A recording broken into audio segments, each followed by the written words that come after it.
Hello everyone, welcome to this comprehensive tutorial on how to configure our router using the IP address 192.168.0.1.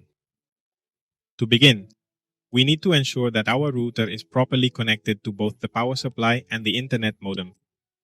Additionally, we must verify that our computer is connected to the router either via an Ethernet cable or through the wireless network or Wi-Fi. After completing these preliminary checks, we will proceed to the navigation bar and enter the address 110.92.168.0.1.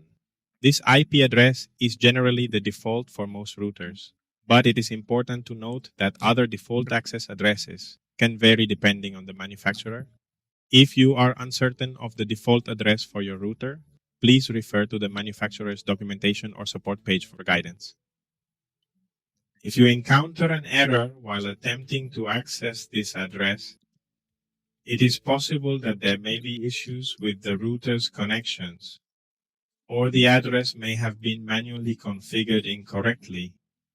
In such scenarios, consulting the manufacturer's support resources or troubleshooting guides may provide a solution.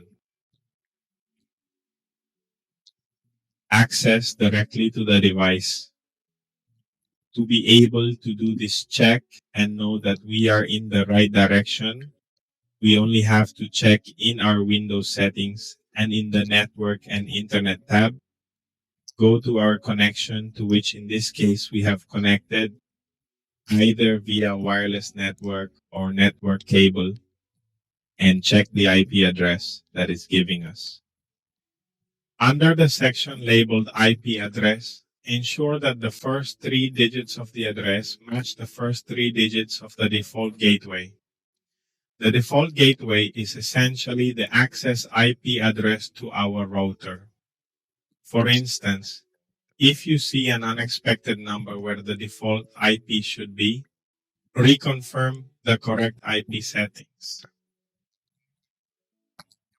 We should change that information. That is, we should place here the same address that appears here in the default gateway, because this is the address of our router. In this case, the address appears correctly, 192.168.0.1, and once that check has been made, then we can calmly access. As you can see here, I am already in the panel.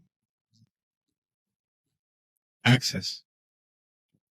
Here the access passwords vary according to each manufacturer for each model.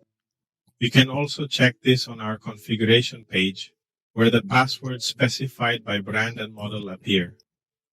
In this case, we have already done them.